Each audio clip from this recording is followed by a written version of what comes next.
Assalamu alaikum wa rahmatullahi wa barakatuh. The History of Palestine, Part 7. The Fatimids. The Fatimids era started by establishing their state in Egypt, and then they set their eyes on Bilad al-Shams.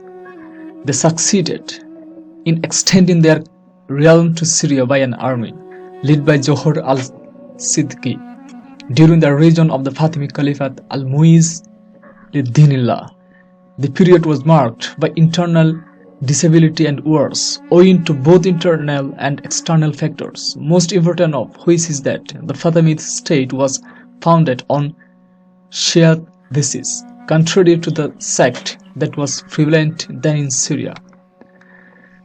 Such separation different brought about dissension in both the authority and the government, besides other reasons that were manifest in the greed of many sects to usurp Bilad al-Sham and assume authority, in addition to the desire to others to be independent by declaring themselves independent province.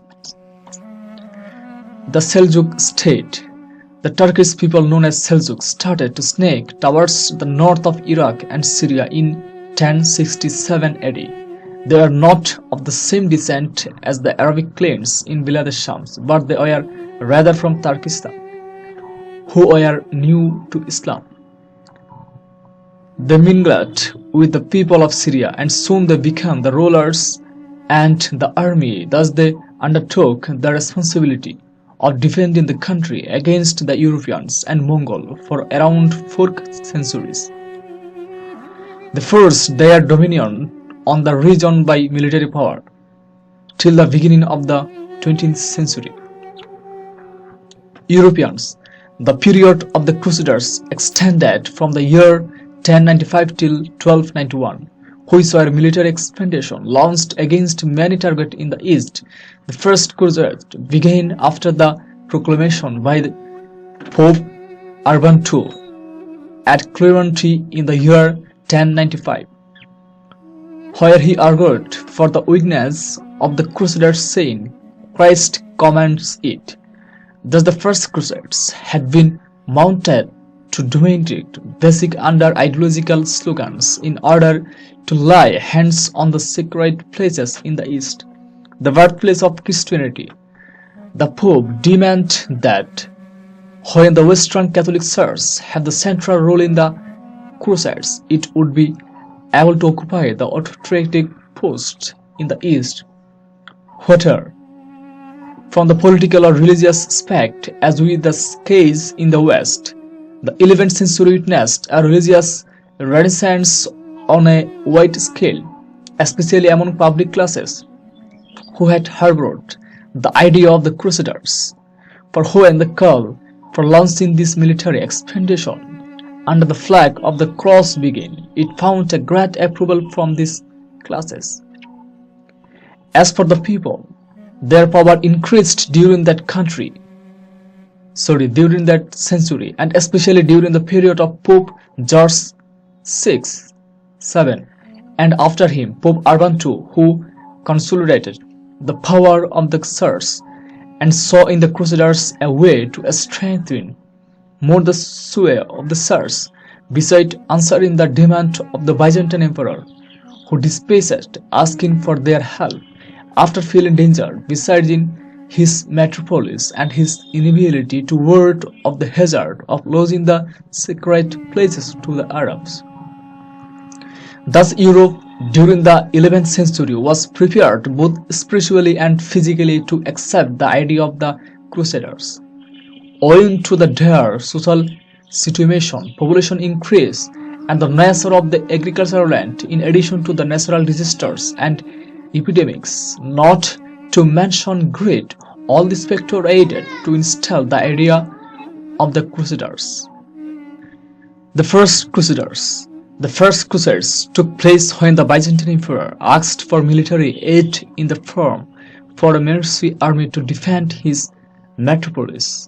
Thus, the European answer came in the form of a Crusade expedition, which was an unaccepted response to the Byzantine Emperor, who thus got installed in a critical situation. In Clermont, in France, on November 1095, Pope Urban II had delivered a zealous speech that first up the religious emotions of a huge number of spectators.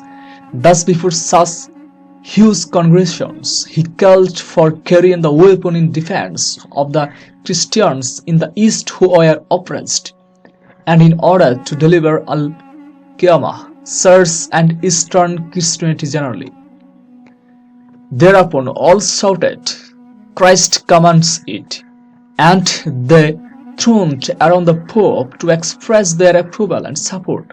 He then promised those who would participate of redemption from sins, exemptions from taxes, and total care of their families during their absence. As for those who would refrain from participation in the expedition, he admonished them of being shut out from the church.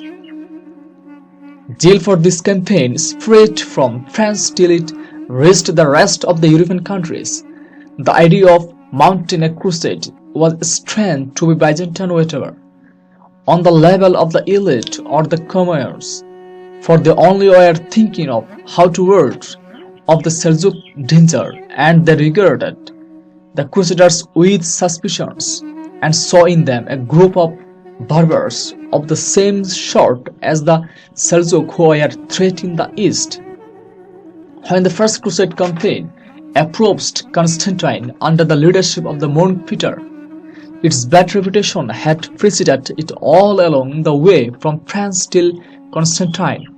Thereupon the emperor, who was known by his cunning, hastened to deliver its course toward the small Asian coast, where the field as advised to the Seljuks, who put them to the sword.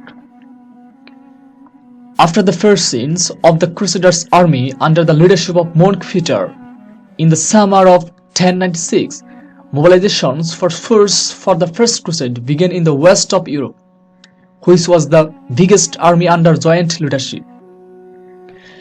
Sirs troops had gathered in Constantine before venturing in the lands under Seljuk control. In this campaign, France constituted the main force in this campaign.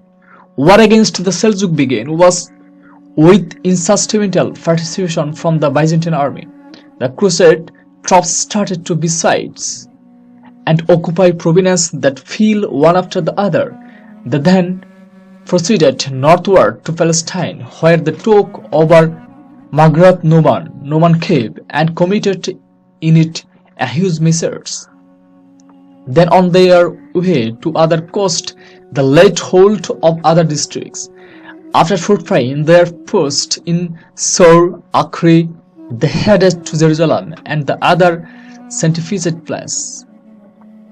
They reached the city in May 1099, where they besieged it from 7th May till 15th July 1099, then swarmed inside the city to commit horrible massacres against the native residents. After establishing the Latin Kingdom of Jerusalem, the leaders moved to proceed with their military expedition all along the coast and inside the country. When the Fatimids woke on the reality of the Crusade occupation to their Arabic lands, which were too late, they attempted to confront them, but they were defeated in a territorial battle nearby Ascalon in August 1099. The Crusaders then moved to occupy the rest of coastal cities. As for Ascalon, it remained a threat to the Crusaders' kingdom till the year 1153. Thus, when it fell, the whole coast became under the Crusaders' control. Over more than 50 years, fighting between the Fatimids and the Latin Kingdom of Jerusalem did not stop. Dear friend, this is the first 7 of the history of Palestine. The next part will be uploaded very soon. Thank you so much for watching and listening. Allah Hafiz.